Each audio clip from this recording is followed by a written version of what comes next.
Friends, did you know that the very first heavy metal song was inspired by a horror movie? A single moment when four working-class guys from Birmingham saw people lining up to pay money to be scared changed music history forever. This isn't just about guitars and distortion. This is about how pain, poverty, factory smoke, and war trauma gave birth to something dark and powerful, something the world had never heard before. This is how Black Sabbath invented an entire genre. The year was 1968. The place? Birmingham, England. An industrial city, drowning in soot from steel factories and echoing with the noise of machines. Birmingham was not a glamorous birthplace for rock stars, but beneath the smoke, something raw was brewing. Post-war Britain was tense. The country was still healing from World War II. Unemployment was high, especially for the working class, and youth were disillusioned. Crime and poverty were rising in the Midlands, and racial and political divides were growing deeper. Amidst that gray skyline and economic gloom, four young men were grinding their way through ordinary lives, working odd jobs, surviving accidents, and playing small-time gigs under different band names. Their names? Ozzy Osbourne, Tony Iommi, Butler, and Bill Ward. They started as friends, neighbors, kids just wanting to make music.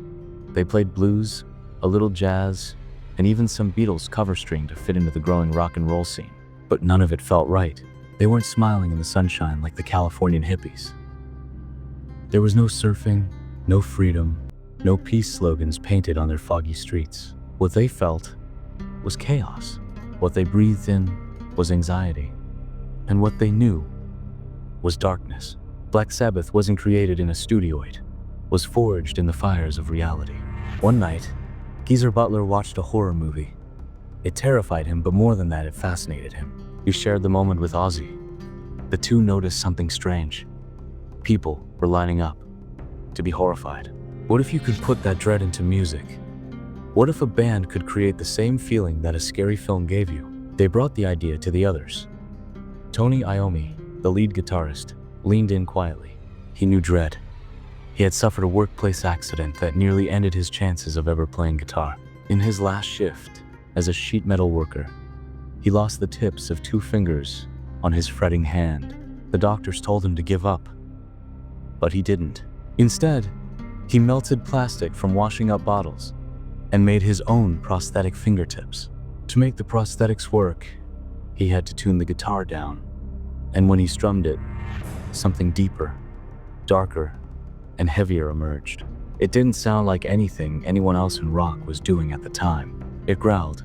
It growled like someone warning you at the gates of hell. And just like that, a sound was born by accident, by survival, by necessity. 1968, Earth becomes Sabbath. The band was originally called Earth and played blues gigs in small pubs. But soon, confusion with another group of the same name forced a change. Inspired by the horror movie Black Sabbath, they took it as their new identity, and with it, a new purpose. 1969, writing the sound of fear. They began writing tracks like Black Sabbath, the song. It opens with a dissonant tritonian interval, once banned by the church in medieval times. The Devil's Note. The lyrics spoke of shadowy figures, demons, and the anticipation of death. No one had written songs like this before. It was revolutionary and terrifying. Friday, February 13, 1970, the first Sabbath album. On an actual Friday, the 13th, the band released their debut album, Black Sabbath. It was recorded in a single day, and it changed the world. Critics hated it. They called it vulgar, repetitive, disturbing. But the people, the fans, they ate it up. The album would go on to sell over 1 million copies in the United States alone. 1,971 Paranoid hits the charts. Their follow-up album, Paranoid, wasn't just heavy. It had speed, sorrow, and politics. War Pigs was a scathing critique of the Vietnam War. Iron Man was about a man betrayed by the system. And Paranoid? Believe it or not, it was written in 20 minutes as a filler track and became an anthem. It rocketed to number 4 in the UK charts and defined an entire subculture. Let me take you behind the music. Ozzy Osbourne, the wild child. Struggling with dyslexia, thrown in jail for theft, and limping through a broken home. Music wasn't a hobby. It was his only way out. Tony Iommi, the man with metal fingers, crafting riffs out of pain. Butler, the mystic, a quiet thinker who brought philosophy and doom into lyrics. Bill Ward, the drummer with jazz roots, hiding inner demons behind his explosive rhythm. Before they were legends, they were just 4 poor kids, sleeping in vans, eating 1 meal a day, and betting everything they had on a sound no one believed in. And slowly, they created not just a band but a movement. Success brought excess. Drugs, alcohol, fights, and money rolled in. But so did alienation. Ozzy's addiction grew worse. Arguments peaked. And in 1979, the band fired him. Fans were heartbroken, but the band continued with Ronnie James Dio. Changing, evolving, surviving.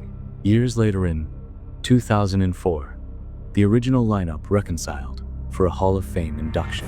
And in 2013, a miracle. Black Sabbath released 13, their comeback album, and it went straight to number 1 in the UK. For the first time in 43 years, their fans heard home again.